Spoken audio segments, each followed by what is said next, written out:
E estamos on! De novo! Galera, bem-vindos ao Mestre Vereda, o antigo Vereda Pop. E agora com upgrades, câmeras e a nossa galera, e eu vou pedir que o pessoal se apresente. Do meu lado aqui, Besco. Dê boa noite. Oi, eu sou o Besco. Você tem uma foice? Eu tenho uma foice, eu vim preparado. Ela dá bônus no jogo. Eu ganhei um bônus de circunstância com a minha foice. Sensação de déjà vu que eu tô tendo agora.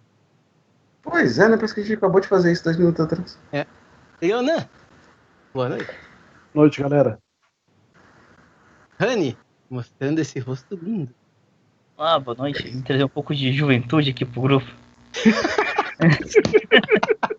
A audácia desse filme. Olha a audácia, né? E Braddock.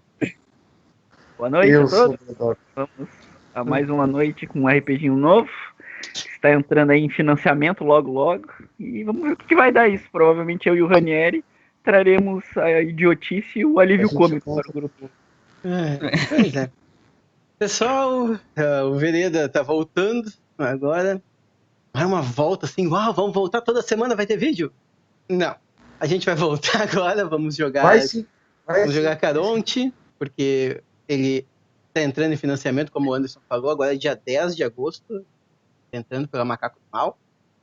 E a gente teve acesso ao Fast Play, eu gostei pra caramba. O pessoal aqui então resolveu, vamos jogar, vamos mostrar o jogo, incentivar o RPG nacional por aí, né?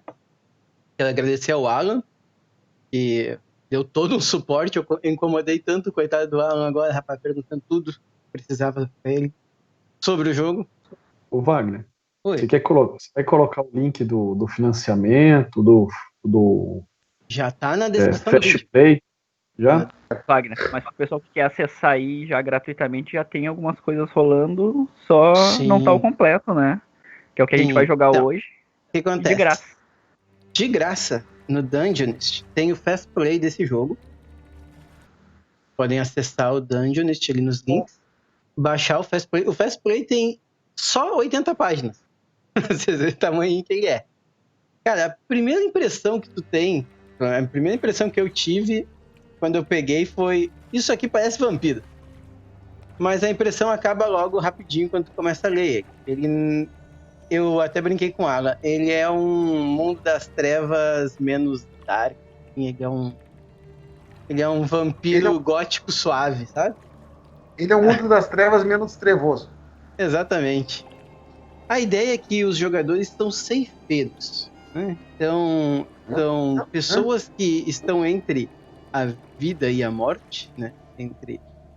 Ficam nesse plano, né? Num plano entre vida e morte, e eles têm como objetivo levar as almas dos mortos para o além, para o seu descanso final, apesar da própria alma deles não poderem descansar. O jogo é bonito pra caramba, o livro é muito bonito, sério, muito bonito. Livros mais bonitos de RPG que eu já vi. Tanto é que ele tem aquela cara de RPG 3A, sabe? E como é que vai funcionar a coisa aqui? Vamos lá. Esse é um jogo de um Fast Play, então é um jogo de um playtest, tá? É a primeira vez que todos nós vamos jogar, então todos nós estamos aprendendo o jogo. Então dúvidas vão surgir, as coisas vão acontecendo, e a gente vai tentando fazer da melhor forma possível. Uma das coisas que eu achei legal no Caronte é que do momento que tu morre, tu te torna imortal, né? No momento que tu morre, tu te torna imortal, é interessante. Mas o ceifeiro, ele é um ser imortal. Então o que eu pensei? Eu vou dividir o jogo pra gente jogar em 3 partes do tempo. Então essa primeira parte vai se passar nos anos 30. Né? A segunda parte, provavelmente nos anos 70. E a última parte, eu acho que vamos passar lá pelos anos 90. Então hoje a gente vai ter um jogo baseado no Brasil dos anos 30. 2020 seria melhor. Dava pra carregar mais gente, não?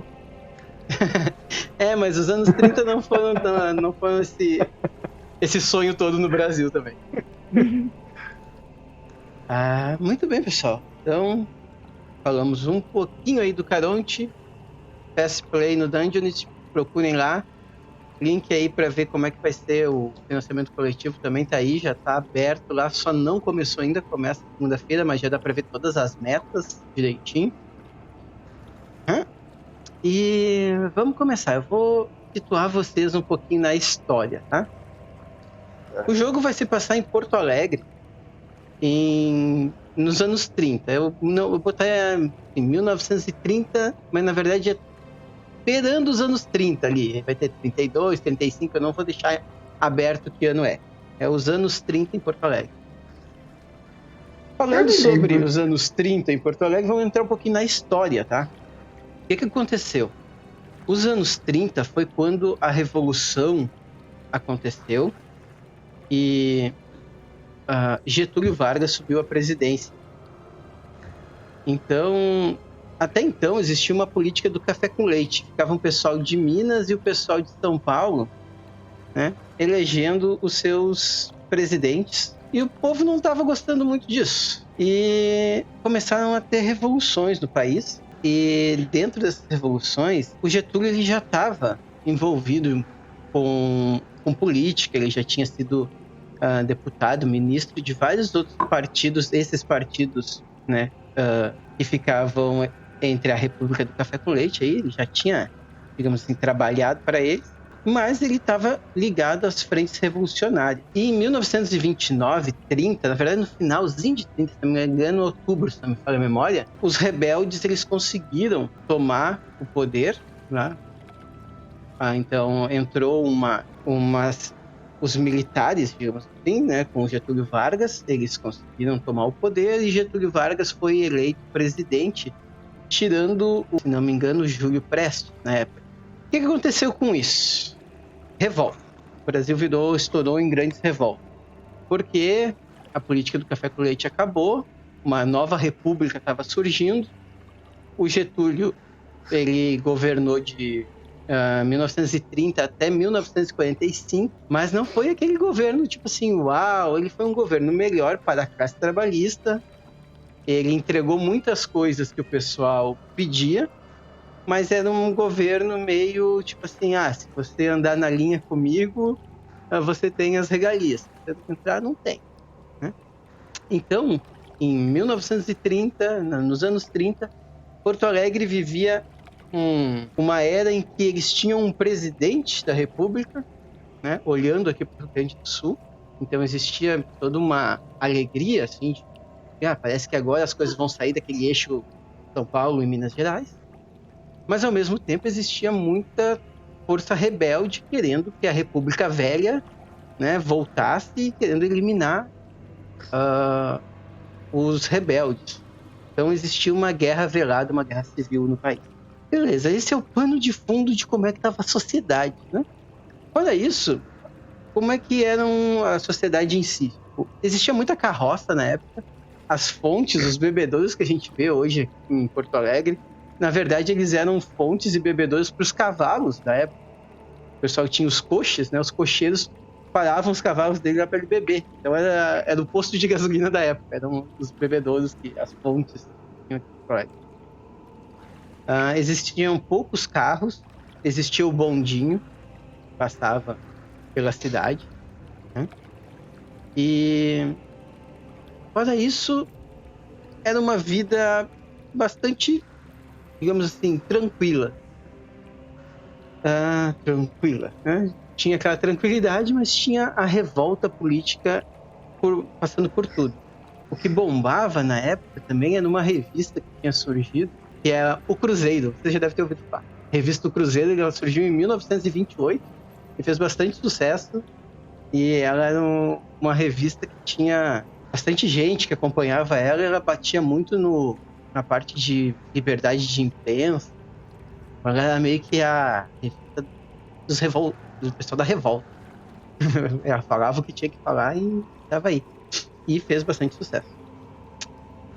Galera, dito isso, eu quero explicar para vocês que nessa época o Rio Guaíba aqui, ele transportava muita gente de barco, né? Os catamarãs, na época, movidos a vapor, levavam as pessoas nas cidades costeiras aqui, Camaquã, Tapes, Barra do Ribeiro e cidades mais afastadas também, carteadas, né? Os catamarãs, eles eram um grande transporte público.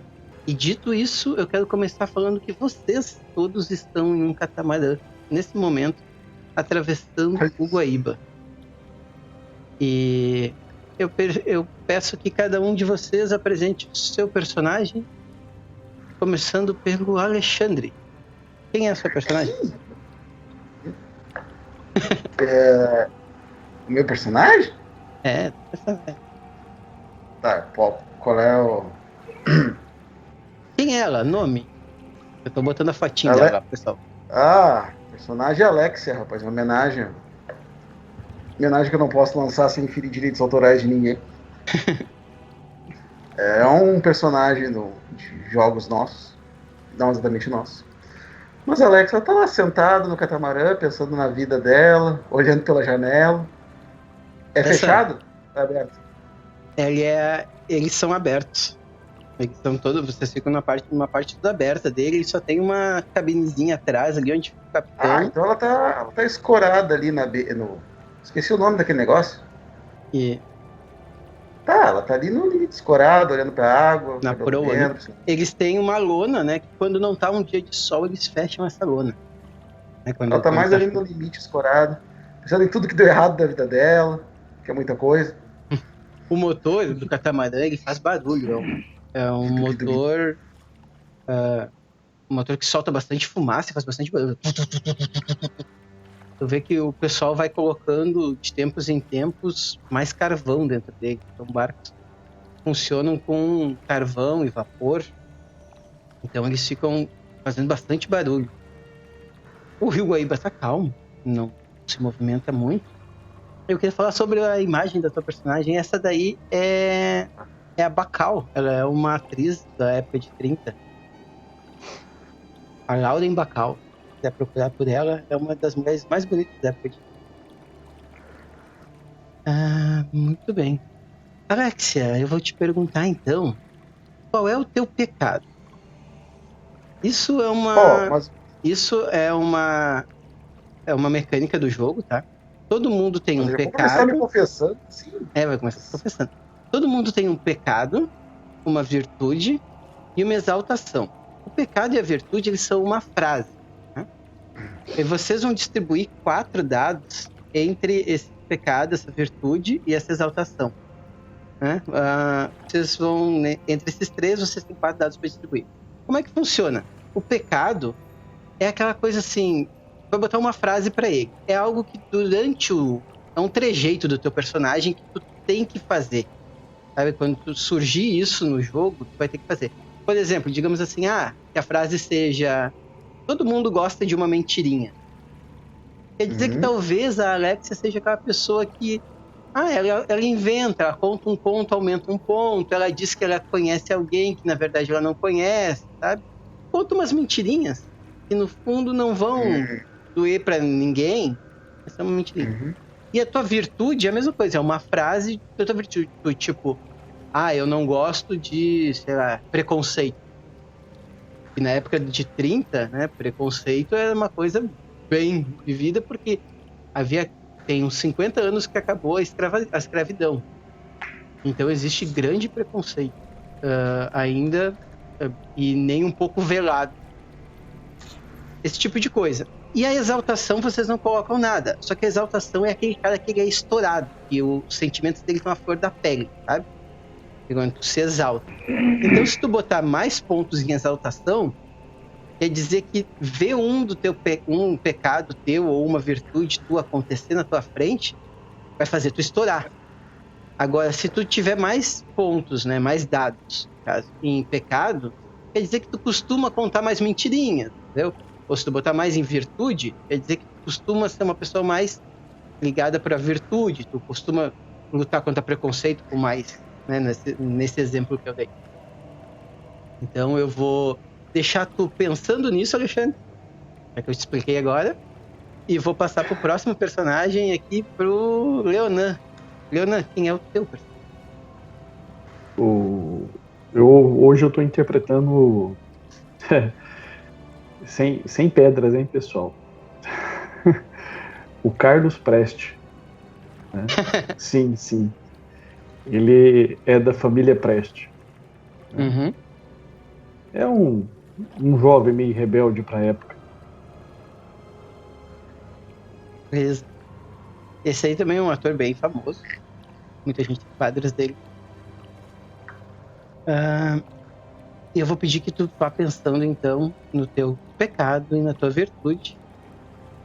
E enquanto eu pergunto para Rani. Rani, teu personagem.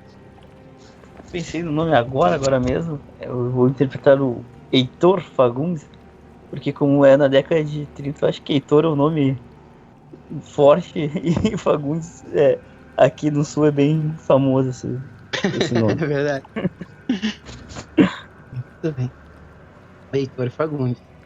Vá pensando aí, então, no teu pecado e na tua virtude. E aí depois a gente vai vir aqui te falar um pouquinho sobre quem é Heitor Fagundes baseado nesse pecado. Tá beleza? Beleza. Heitor Fagundes. Vamos para o próximo, Anderson. Então, agora estamos conhecendo o senhor Júlio Andrades. Júlio Andrades ali, rapazinho com seu chapéuzinho, essa bengalinha. Rapaz da alta sociedade que, né, não se preocupa muito em o que vai fazer se tiver um ganho. É aqueles rapazotes. Rapazote. Né, se importam mais com o dinheiro, com a fama, com o sucesso, do que dependendo do bem-estar de outras pessoas. Nem começou a criar o bigode ainda. Jovenzinho. Menino fedendo a leite ainda. Muito bem, vai pensando então no teu pecado e na tua virtude, que eu vou lá perguntar mais uma vez para o Alexandre agora. Alexandre, quais são os pecados e as virtudes de Alex? O pecado e a virtude. Eu já ia dizer, pensei em um, agora tem que não são essa hora. Tá aumentando, né? No censurado, né, do canal, tu tá querendo me lascar, é isso? Tá querendo me lascar. Mas vamos lá. Cara, a Alexia, ela é uma escapista. Ela é uma pessoa que ela tá fugindo. Ela veio de um lugar muito triste chamado Barra do Ribeiro, sabe? Ela tá procurando algo mais. Daí, o pecado dela é mais nesse sentido. Ela quase beira uma ganância. Ela é uma pessoa que procura mais, que ela quer mais, que ela é levada pelo... É o capitalismo, né? Uhum. Mas ela é uma pessoa que... A frase dela seria algo como: não há nada errado em buscar algo mais. Ela é uma pessoa gananciosa, ela quer mais. Beleza. Ser alguém melhor, ter mais aquisição. E quantos dados tu colocou aí no teu pecado? Quantos você tem pra distribuir mesmo? 4. Entre o pecado, a virtude e a exaltação. Vamos ver. Eu vou colocar 2 no meu pecado. 2. 2. A virtude dela, como a Alex é uma pessoa que ela veio de Barra do Ribeiro, como eu falei, né? Ela é uma pessoa que a virtude dela é não devemos julgar os outros pelas suas origens. É uma pessoa que ela não julga assim, tipo, tu veio de Barra do Ribeiro. Ela é uma pessoa que ela não gosta desse tipo de coisa. Tu vem de uma família pobre, tu nunca vai ser ninguém. Não chega a ser bem focado no preconceito, já tá dizendo, num pré-julgamento. Sim, beleza. Mas eu vou deixar ela com um dado só. Isso aí, e o último eu vou deixar pra terceira, que não é o que eu escolho. Certo, legal. Muito bem. Então, Alexia, a gente já conhece um pouquinho de Alexia com sua virtude e seu pecado. A mecânica é bem legal para exatamente já criar o teu personagem baseado nisso. Vamos lá, então, vamos voltar para o Carlos Preste. Carlos Preste, qual é o teu pecado e qual? O pecado é que a fúria envenena o sangue dele. Ele é um cara que tem problemas em controlar a situação. Sim. A virtude, ele cresceu ouvindo contos cavalarescos, né? Então ele acredita na lealdade, na honra. Muito bem. E quantos dados tu vai colocar em cada um? 2. Seria um em quem? Um em pecado, um em virtude? 1 em pecado, 1 em virtude, 2 em exaltação. Exato. Ele é um cara explosivo. Sim. Beleza, legal. Vamos lá então para o nosso O Heitor Fagundes. O pecado do Heitor, ele é um jogador. Ele tá sempre apostando tudo e ele é ganancioso também. Ele aposta pra ganhar mais e é meio viciado nisso. Cara, viciado Ganhar. no Como todo bom Ninguém. apostador. Ganhar, ele também é meio ganancioso. Bom. E a virtude é que ele é leal aos amigos, à família, a quem ele tira pra amigo e pra irmão. Eu vou fazer igual o Leonão, vou botar 1, 2. Vão ter 2 esposas. Vocês estão me deixando sendo pecador, é isso? Eu sou pecador. Pecadora. Vamos lá. E agora? Aqui pra vocês, ó. Aqui pra vocês, né? Vai lá. E o Julinho Prestes? Julinho Prestes, o seu. Opa, tem coisa aberta aqui. O seu pecado é que o que não me traz algo em troca não me importa. Ele é bem egoísta, assim, sabe? Ele não entra em algo que ele não vai ganhar algo em troca. Sabe? É aquele cara que nasceu numa família como se fosse um político, então ele sabe jogar isso e ele não dá ponto sem nó. Entendeu? Nunca vai ver ele fazendo algo assim por caridade. Tem que ter algo em troca, alguma coisa assim. Por outro lado, ele aprendeu, mesmo ele sendo desse jeito, a virtude dele é palavra dada, palavra cumprida, que é no fio do bigode, mesmo ele não tendo bigode, né?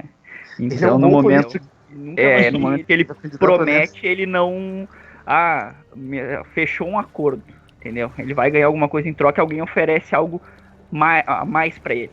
Não, mas eu te ofereço mais tanto. Ele não vai descumprir a primeira palavra.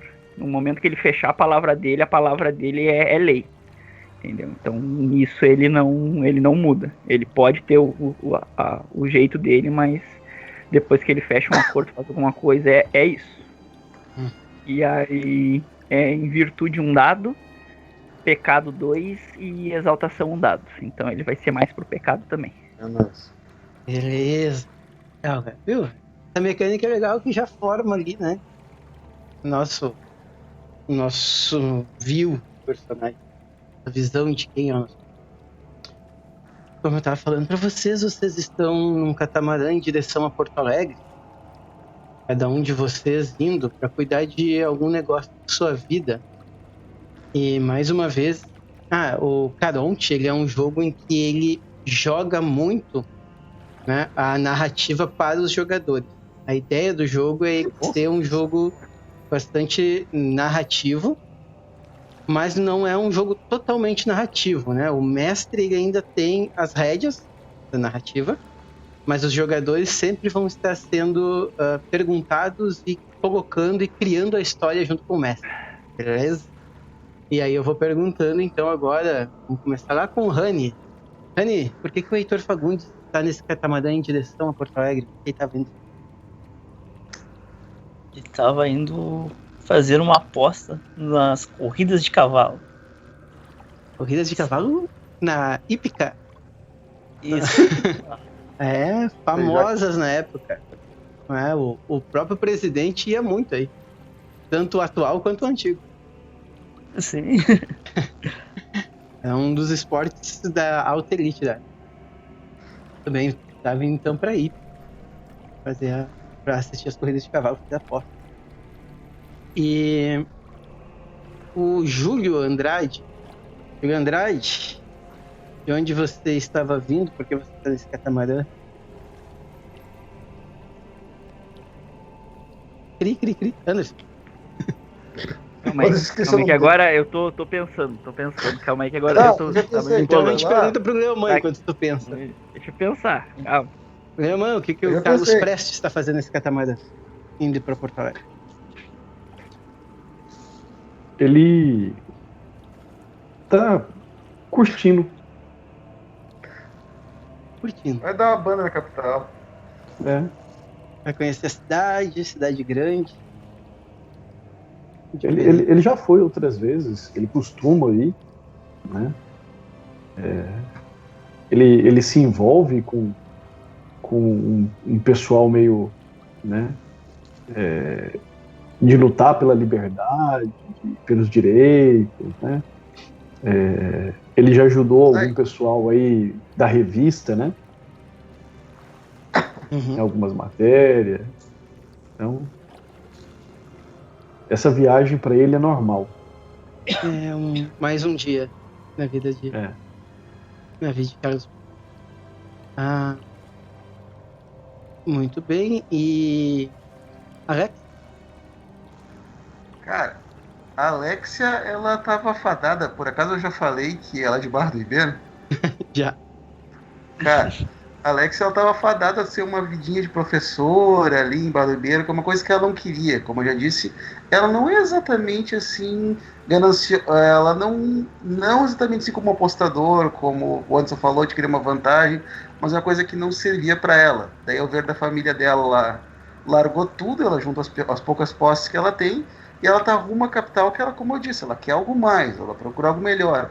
Que Porto Alegre é demais, né, cara? Já dizia o Dinho, Porto Alegre é demais.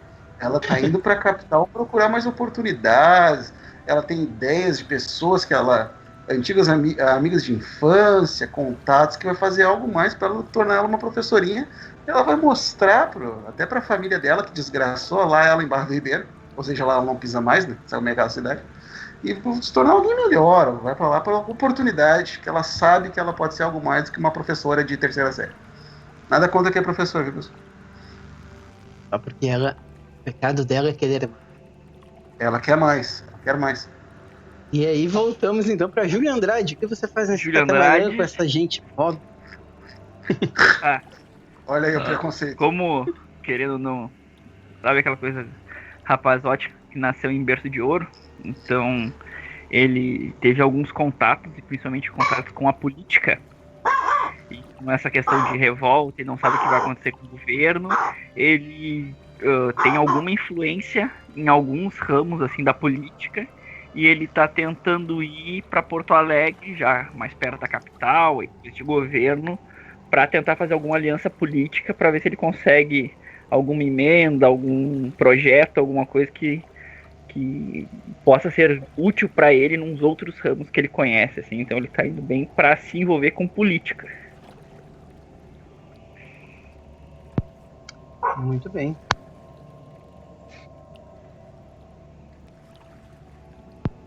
Muito bem. Estava esperando a Nina parar de tentar matar. Sendo que ela tem 2 quilos e mais ou menos. Pessoal, muito bem. Vocês estavam todos cuidando das suas vidas nesse dia, nesse catamarã. Poucos de vocês, os mais atentos, talvez, ouviram a explosão. O motor explode e o barco afunda. E quando o barco afunda, vocês se encontram agora em águas negras, águas escuras. E de repente tudo vai ficando mais silencioso. Primeiro um pavor, depois uma calmaria. E então você se vê à beira de um lago e à beira de um rio. E na frente de vocês veem esse homem aí. Ele olha pra vocês e fala: "Ah, merda."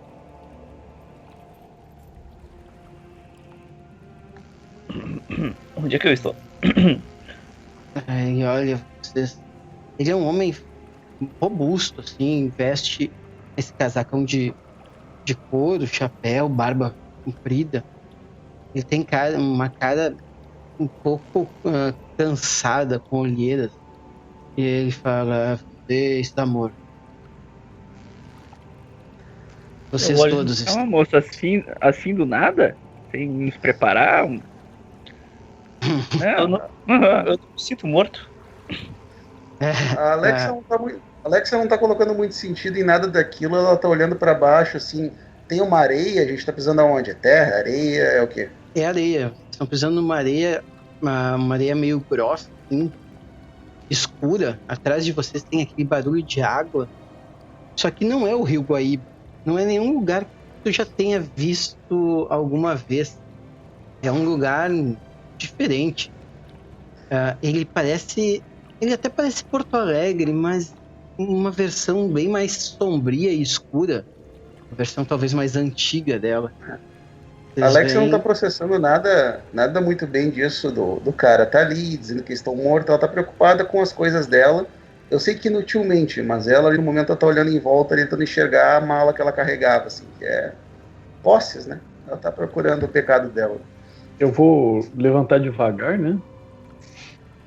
Mexo na jaqueta. Minha roupa tá molhada? Não. Eu lembro do incidente do barco? Quando tu tenta lembrar, cara, tu sente uma dor e um sufocamento.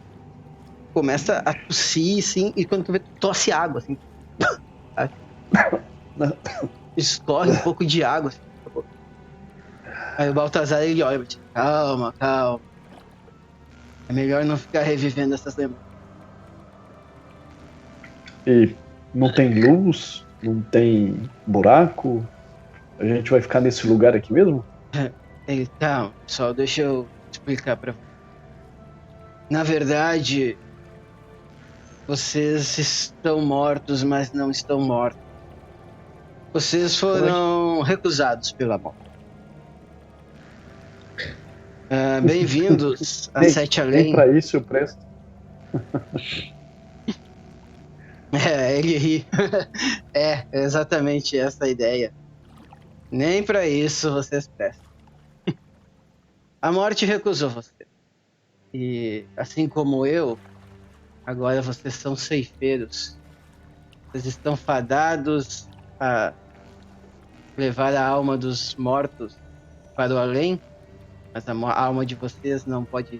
Mas desculpa, eu tô apressando as coisas. Eu me chamo Baltazar e vocês têm um baita azar de estar morto. Entendeu? Era pra rir disso? Isso era pra ser engraçado? Você treinou isso? Algumas pessoas riem, né? Mas, tá. Fiquem calmos, por favor.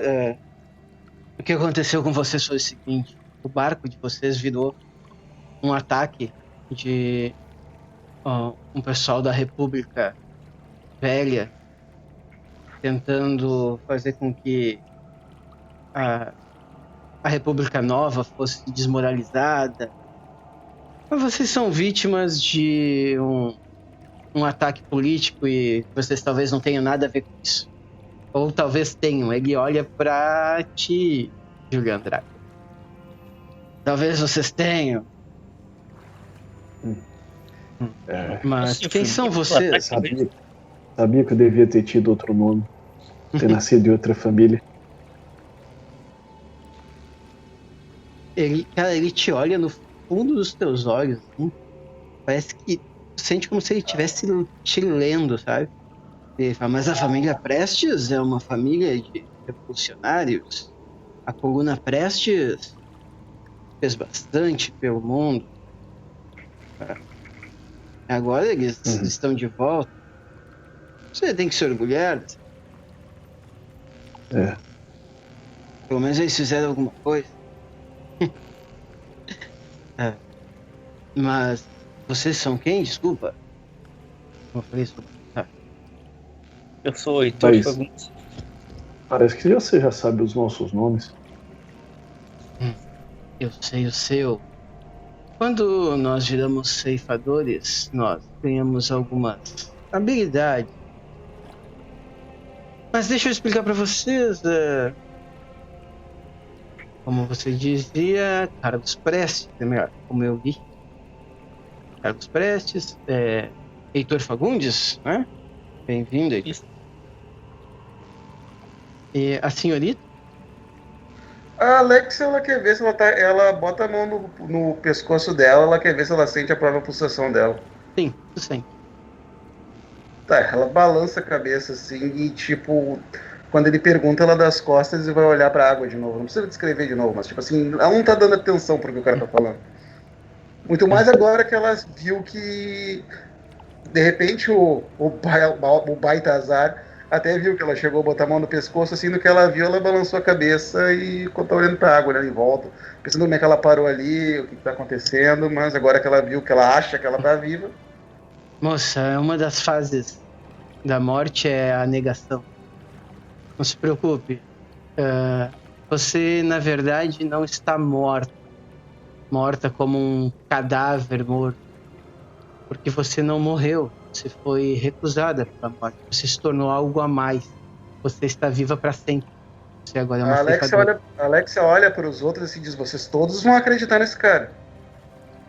Isso, é óbvio que eu não tô morto. Tô muito novo pra isso. Vocês estão tudo doidos. Todos estão acreditando Mesmo nisso. esse velho aí. Olha, e se eu simplesmente quem não... eu sou e quer alguma coisa em troca. E se eu simplesmente não resolver, você disse que a gente tem que nós temos que ser ceifando almas, e se eu só disser não, não, obrigada? Se você disser não, obrigada, o Stige está aqui. Você será levada, tragada pelas águas do Stige e do esquecimento. Sua alma será levada para lá e você ficará revivendo a sua morte eternamente. Não é uma situação boa, não é algo que eu recomendo. Vocês são penitentes, moça. Pense nisso aqui, eu não sei que religião você tinha antes, mas pense como um purgatório. Nós somos penitentes e temos uma missão a cumprir para a própria morte. Nós temos que fazer o trabalho dela. Quando fala isso de reviver a morte, a Alex olha pro lago, assim, chega a dar uma sensação de vazio nela, ela fica mais quieta. Ela tá refletindo um pouco a situação agora. O Heitor, assim, um cigarro, assim, fala. Dá uma tragada aí. Então, Motozar, o que a gente tem que fazer? Quem a gente tem que matar? Você é um jovem espirituoso, mas sim, apesar da pergunta, sim, nós às vezes temos que matar, mas calma, não é bem assim que funciona. Nós não matamos os vivos, nós cuidamos deles. Mas venham comigo.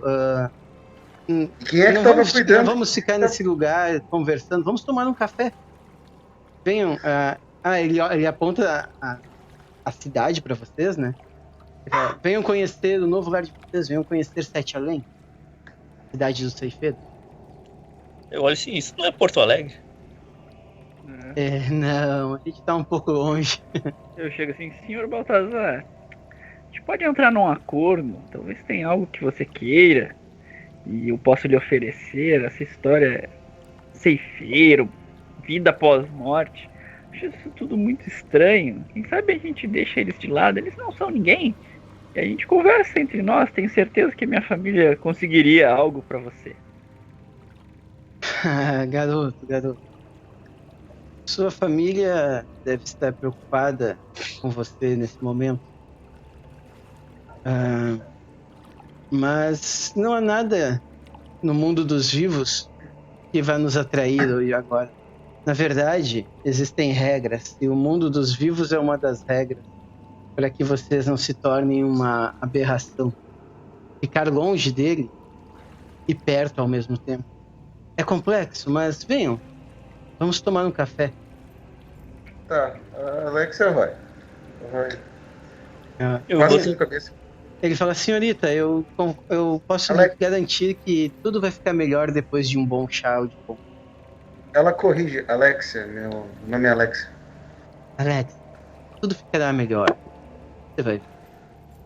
E é só... A Alexia é gananciosa, né? Entre nada e um chá é melhor. E é só chá e café mesmo, assim? Ele olha pra ti.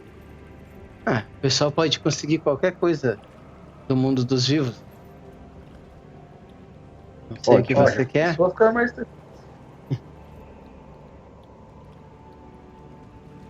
Ele começa a guiar vocês e com certeza vocês não estão em Porto Alegre. As ruas, elas são mais escuras. Quando vocês olham para o céu, sabe aquele dia escuro, nublado? Ele é assim. Vocês sabem que é de dia, mas está tão nublado que parece que é aquele entardecer eterno, sabe? Aquela nuvem pesada que parece que vai chover a qualquer momento. é essa sensação de Sete Além. O lugar, ele tem essas casas mais envelhecidas e tudo parece uma versão distorcida do mundo que vocês conhecem. Você chegou até a identificar algumas ruas que vocês já passaram em Porto Alegre, algumas avenidas conhecidas, mas ao mesmo tempo aí elas parecem mais sujas, mais jogadas. E, cara, existem pessoas andando por aqui. Existe uma vida acontecendo. Pessoas andam, conversam, elas fazem uma espécie de comércio. Vocês começam a andar e ele fala pra vocês: bem, aqui é a cidade onde nós geralmente ficamos, né? Vocês vão perceber que no bolso de vocês devem ter aí alguma quantidade de moeda. Nossa, Eu Alex vai levo a mão na desesperado olhando pro bolso dela. Eu vou olhando. Quando vocês colocam a mão no bolso de vocês, Uhum. vocês encontram 5 moedas. Elas parecem moedas antigas. Moedas cunhadas daquelas tipo de amarteladas, sabe? Moedas bem, bem antigas. Com uma face de um lado e do outro lado uma espécie de runa. E elas são moedas um pouco grandes, assim. E ele explica pra vocês que esses são óbulos. Essas são as moedas do ceifeiro. Cada um de vocês, ao se tornar um ceifeiro, recebe 5 delas. É interessante como as coisas acontecem. Sempre 5 delas. As moedas do ceifeiro, elas servem como moeda de troca. Mas elas servem para muito mais. Vocês vão entender com o tempo. Mas essa é a moeda que nós usamos aqui para qualquer coisa. E é a moeda que nós ganhamos quando fazemos o nosso trabalho. Sempre que vocês ceifarem uma alma e ajudarem ela a encontrar o descanso, vocês vão ganhar 3 moedas dela. Não é duas ou... Não, são 3 moedas. Tem certeza que não é duas? Tá bom, são Tenho 3. certeza, são 3. Ele fala, eu tô nessa bastante. não, falando contigo mesmo. Achei que eram duas. Não, são 3. Muito bem. E você falou... Tudo bem, e nós guiamos as almas dos outros e nosso destino é ficar aqui pra sempre. Guiando. Enquanto tu tá perguntando pra ele, vocês chegam ao café que ele fala. Ele abre a porta, ele te olha com uma cara assim, explico isso. Ele abre a porta. Vocês entram em um café típico dos anos 20. Esse café meio que um cara de café americano, sabe? Mesinhas, o pessoal sentado nas laterais e algumas mesas com cadeiras de madeira. Uma garçonete vem atender vocês. Ela dá boa tarde. Ela olha pra você assim. Clientes novos, rostos novos. Por favor, sentem-se. Tem bastante gente, Wagner? Cara, tem um número considerável de pessoas. As pessoas estão aí conversando, cuidando de suas vidas. Vocês percebem uma coisa: as pessoas andam em grupos, sabe? Sempre tem assim, tipo 3, 2, no mínimo 2, sabe? Não tem quase ninguém sozinho. Sempre é grupinhos. Todos eles são meio mortos. Sim, todos aqui somos ceifeiros. Até a garçonete? Ela olha pra você, ela olha pra ti e fala: sim, eu também. Mas só quando preciso. E ela serve um café, assim, ela coloca algumas xícaras e serve um café e oferece assim, pra alguém, se alguém quer. O Baltazar já pega um. É Alex. Eu também. Um café, assim, no outro cigarro. Nada. Café, tô no lucro.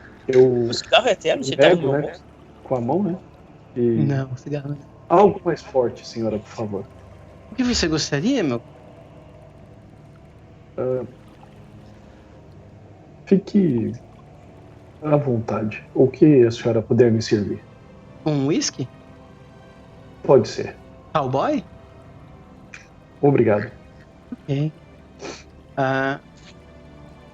Algum de vocês quer alguma outra coisa além do café, que nem o cavaleiro? E aí eu sento, ô Wagner, virando o encosto da cadeira pra frente, né? Ficando, sabe, assim. Tu vê que algumas pessoas olham. Tem algumas pessoas que você começa a ver, assim, perceber pelas roupas, sabe? Tem algumas pessoas que estão com roupas que não se usam há alguns séculos. Sabe? Pessoas com roupas vitorianas. Assim, sabe? E o Baltazar, ele olha assim e fala: não liga, tem gente que não consegue evoluir. Eu olho pra ele, assim, de cima e embaixo, assim. Uhum. É verdade. Eu tô olhando pra ele também, pra roupa dele, quando ele fala isso. Quando eu vejo o personagem do Leonan olhando, eu faço eu olho assim, tipo. O personagem do Leonan, ele se veste bem mais, cara. É como se ele estivesse, tipo, uns 50 anos à frente do tempo de vocês. Todo mundo se veste mais ou menos como o personagem do Anderson tá vestido, sabe? Gravatinha borboleta, ou como o do Rani, gravata, sabe? E mulheres, a moda do espartilho acabou, mas algumas ainda usam uma espécie de espartilho, então... A moda ainda é uma moda tipo de cavaleiro, assim, uma moda muito social, sabe? E o personagem do Leonan, não, ele usa umas calças mais largas, jaqueta de couro, sabe? Ele parece assim estar 50 anos à frente do tempo dele. E o Baltazar... É porque eu voltei de uma viagem dos Estados Unidos, aí... Aí é a explicação. Eu O tô Baltazar, olhando. ele veste... ele não se veste desse jeito também, todo engomadinho que as pessoas se vestem. Ele veste roupas menos tradicionais, mas ele tem esse sobretudo por cima, sabe? Que esconde. Vocês não conseguem ver muito bem, mas é aquele sobretudo meio de detetive dos anos 40, sabe? Assim, meio... professor Bugiganga, sabe? Aqueles de couro do Velho Oeste. É, assim, ele é bem isso, assim. Então, sobretudão pesado, sabe? Ele vê mais embaixo, vocês veem uma camiseta social, mas nada que nem vocês. Foguetinho, sabe? Mais uma camiseta mesmo aberta, bem Velho Oeste. Uau, uau, uau. Ele pede que vocês sentem. A moça perguntou se mais alguém vai querer alguma coisa que não seja café ou chá. Pra mim era só o café, mano. Uhum. Muito obrigado. No café? Ela fala pra vocês assim: o serviço da casa é uma moeda cada, e De cada? vocês têm os pedidos de vocês são livres, podem comer à vontade. Eu pergunto pro Baltazar o que acontece se alguém fica sem moedas. Ele fala: é um problema ficar sem moedas, porque sem moedas. Imagina, ela sem moedas ri, nós não conseguimos ir para o mundo dos vivos. Fazer o nosso trabalho. Quando ele posso fala ficar no isso, mundo dos vivos quanto tempo? eu cancelo o pedido, tá? Ele fala: não, pessoal, dessa vez é por minha conta. E ele pega uma moeda uma moeda para cada um de vocês, né? Entrega para ela. Não se preocupe, eles são novos, estão aprendendo aí. Tem um limite de moedas que eu posso ter?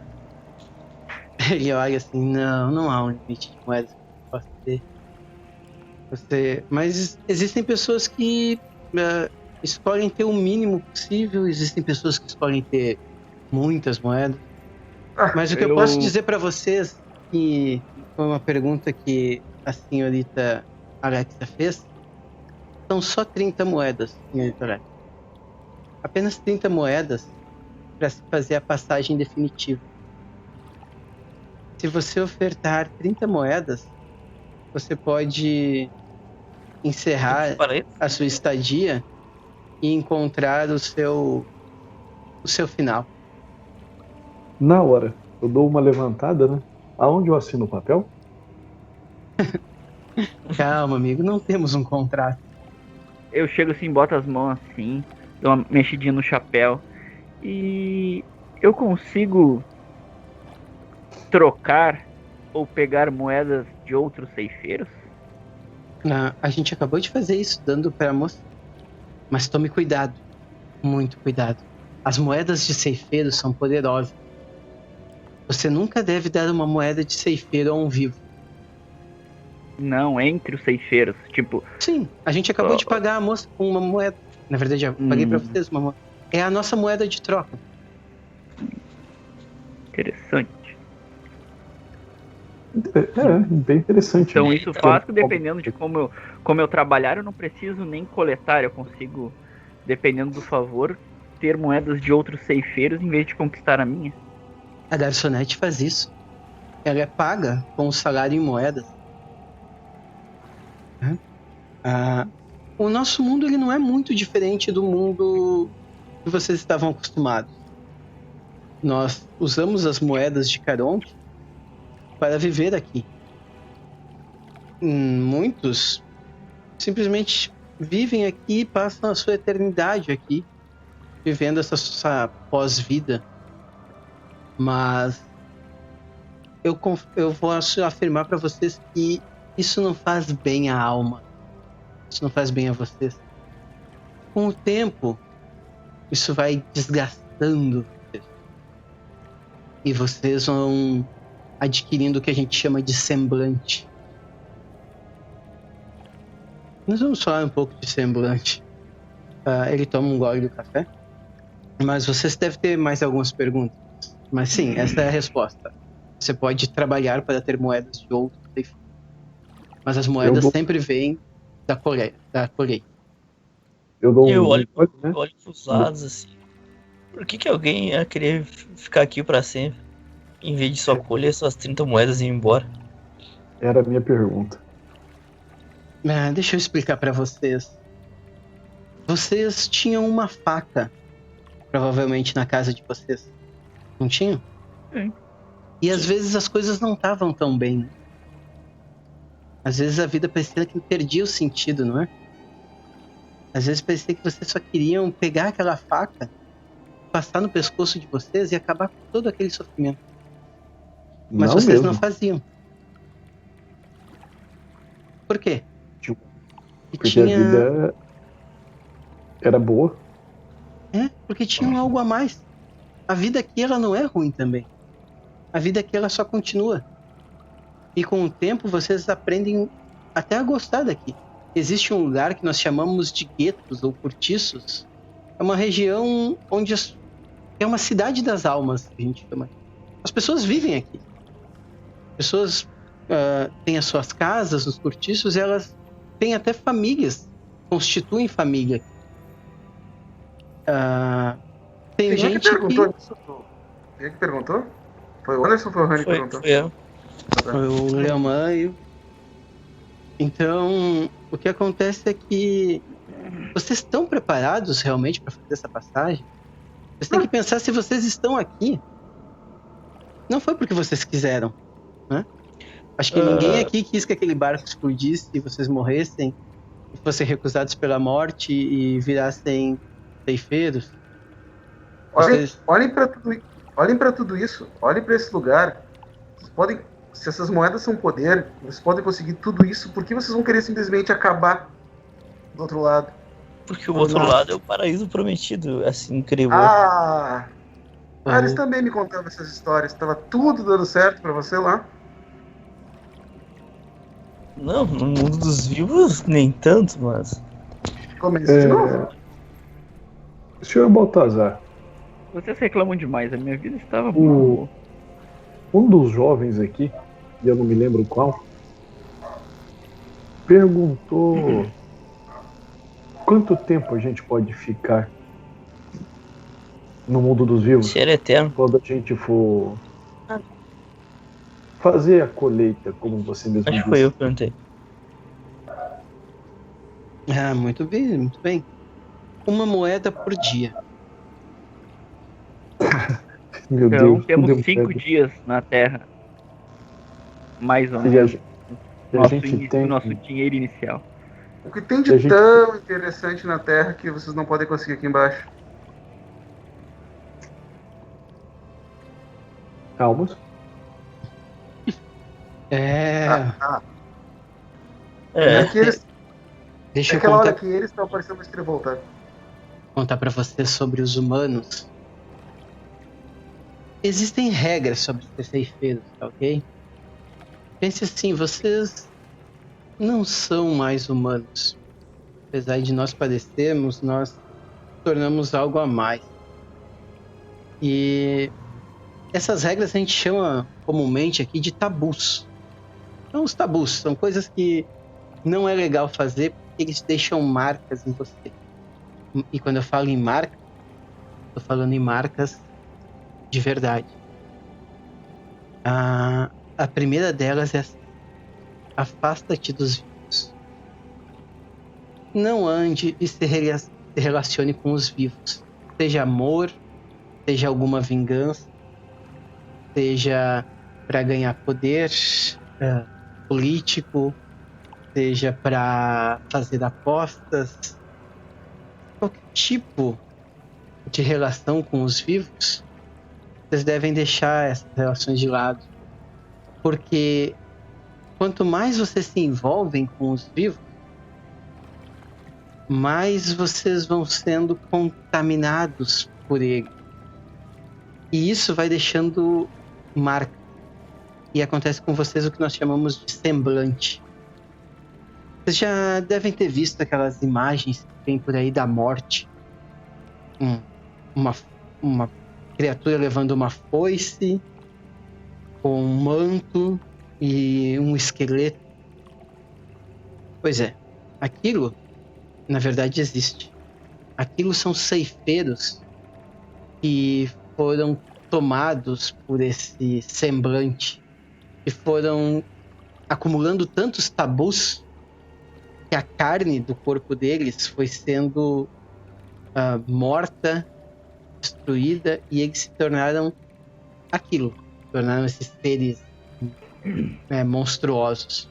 O problema é que vocês continuam iguais como vocês eram quando estavam vivos, né? E vocês vão continuar assim para sempre. Só que se vocês forem se tornando aquela morte, aquele ser, como é que vocês vão andar no mundo dos vivos?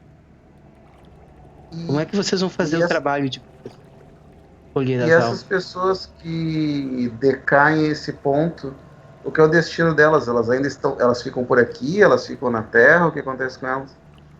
Aí é que tá. Nós estamos aqui para aprender a evoluir, a descobrir o porquê que a gente ficou preso, por que a gente não tinha tantas virtudes que pudessem levar a gente para o paraíso, ou tantos pecados que pudessem levar a gente para o inferno, ou seja lá o que a crença de vocês acredita. Mas por que a gente não fez essa travessia? Porque nós ainda precisamos nos desenvolver. Nós estamos aqui em penitência. E a nossa penitência, ela é um aprendizado sobre a própria morte, sobre o que a gente precisa fazer para receber essa recompensa de que, ok, está tudo bem, vamos seguir adiante. Tá, então peraí, só um minutinho. Então o senhor está me falando que todo mundo que tá aqui e construiu essa cidade meio decadente resolveu não evoluir. Não é bem isso. Ficar aqui. E é bem isso. Algumas pessoas resolveram simplesmente fazer o trabalho deles ali de coletar alma suficiente para se manter e se manter vivos, ou se manter nessa vida. Algumas pessoas simplesmente caíram nesse, vamos dizer assim, comodismo. Não tô morto, não tô vivo. Tenho que fazer, tenho que coletar as almas. Sabe? E esse comodismo acaba marcando essas pessoas. Mas aqui nós temos os bailes. Ele olha pra vocês com um sorriso.